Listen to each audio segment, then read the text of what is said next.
Avec nous, Christian Paul, député socialiste de la Nièvre. Bonjour. Bonjour. Merci d'être avec nous, fondateur de la gauche durable. Vous êtes proche de Martine Aubry.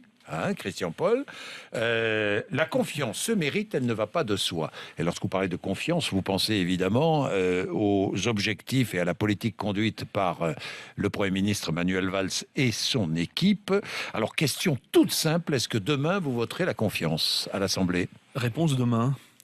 C'est-à-dire qu'aujourd'hui, vous ne dites pas oui ou non. Hier, nous avons rencontré le Premier ministre, Manuel Valls. Et ça, c'était important parce que nous avons en effet transmis le message des Français, le message de ces dizaines de députés qui ne sont pas simplement en colère. Qui ne sont pas abattus, qui veulent relever la tête et qui ne veulent pas que ça continue comme avant. C'est ce que nous sommes allés lui dire. Il a d'ailleurs parfaitement compris, Manuel Valls, que ça n'était pas une fronde. On n'est pas les révoltés du Bounty.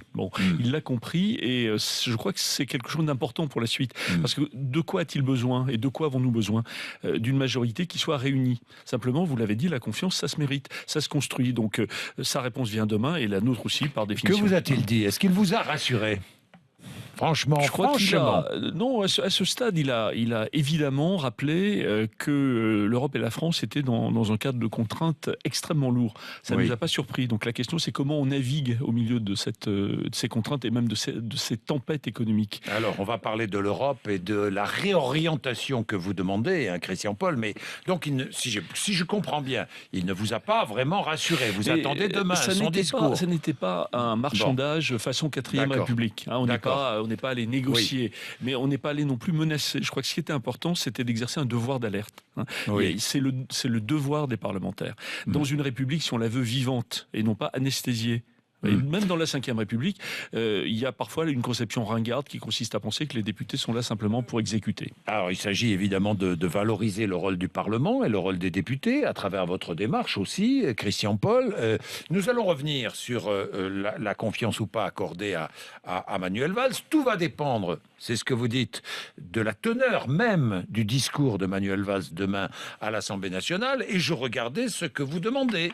Vous demandez, par exemple, une réorientation européenne pour mettre fin aux politiques d'austérité. Ça, c'est clair. Ça veut dire quoi ? Ça veut dire pratiquer une politique à la Renzi en Italie ou Christian Paul ? Ça veut d'abord demander à la Commission européenne de changer de cap, à la nouvelle Commission européenne d'ailleurs qui va sortir des élections. Ça serait quand même un paradoxe qu'on envoie à Strasbourg et à Bruxelles une majorité conservatrice et néolibérale qui va continuer la politique de la Commission Barroso. Donc on a les Français, ils ont une nouvelle rencontre avec leur destin, avec le destin de l'Europe là dans quelques semaines.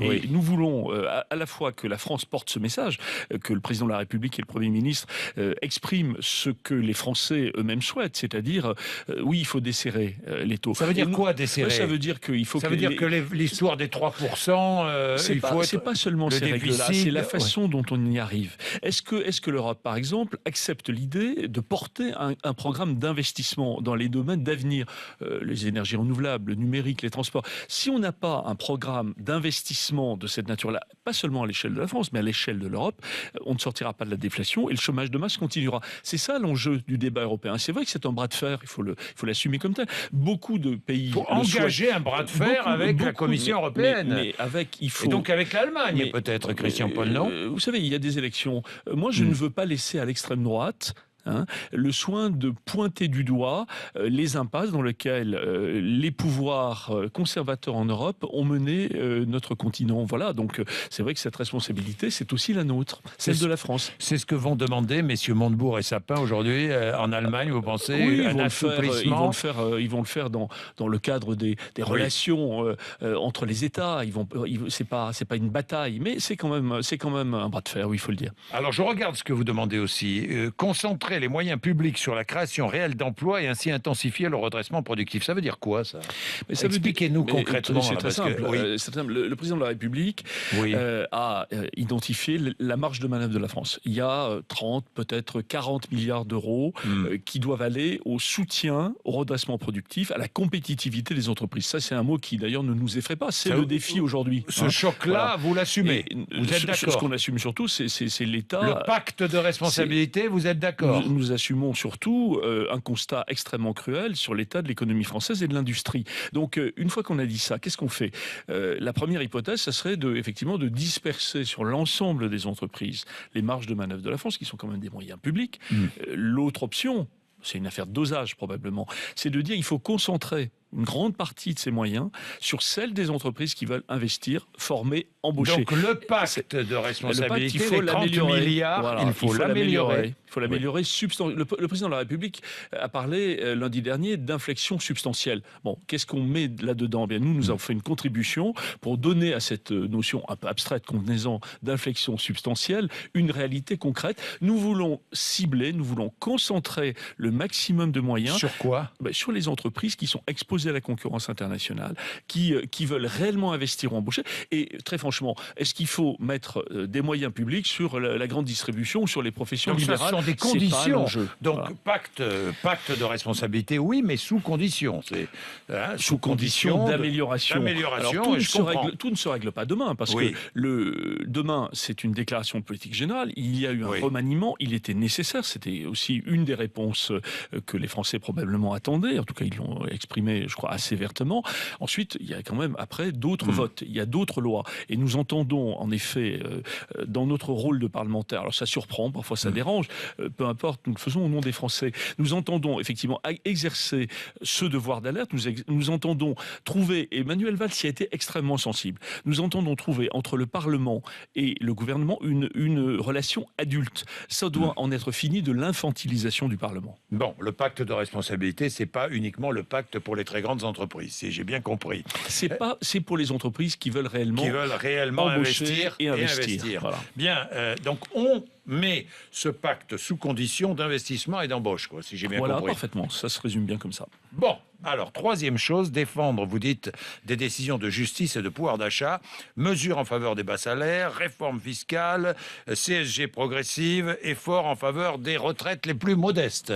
Oui, mais là, nous avons alerté, nous avons proposé pendant des mois qu'on trouve le bon dosage, le bon équilibre entre ce qui doit être fait en direction de l'économie et ce qui doit être fait en matière de pouvoir d'achat. Rappelez-vous, au moment des retraites, on a eu là aussi une discussion très, très franche avec Jean-Marc Ayrault à l'époque sur qu'est-ce qu'on fait pour les retraites les plus faibles. La réforme fiscale, nous l'avons demandé pendant des mois. Qu'est-ce qu'on a fait? On a repoussé la revalorisation de 6 mois. Ça a été une, je peux vous dire que ça a été une discussion très musclée. Ça a été une erreur. Voilà, ça a été une erreur, oui. Bon. Voilà. Bon. Et la réforme fiscale, effectivement, la question du niveau des prélèvements est importante, mais la question de la justice des impôts CSG est très progressive. importante. Par exemple, c'était notre proposition aussi. Et puis, dernière chose, rendre populaire la transition écologique. Aussi, j'ai vu ça. Pourquoi la rendre populaire? Ça veut dire quoi, la rendre populaire? Parce que spontanément, c'est pas évident de mettre fin à des habitudes de consommation qui sont parfois excessives. Vous avez entendu Ségolène Royal, pas question d'imposer, de taxer. Mais très bien, je souhaiterais qu'avec Ségolène Royal et notre majorité, nous puissions effectivement infliger un démenti à ceux qui pensent que les socialistes ne sont pas capables de mettre en œuvre une transition énergétique, par exemple. Donc, Banco, je crois que là, c'est quelque chose qui est aujourd'hui attendu aussi par les Français, même si on sait bien que c'est jamais populaire de faire ce type d'effort. Donc il faut trouver, par exemple, les moyens de remplacer et d'aider les Français pour cela, les véhicules les plus anciens, en particulier ceux qui polluent davantage. Merci Christian Paul. Merci d'être venu nous voir ce matin pour résumer cet avertissement. Allez, on va le qualifier comme cela. Cet avertissement lancé à Manuel Valls. Il est 7h50, 8h moins 10.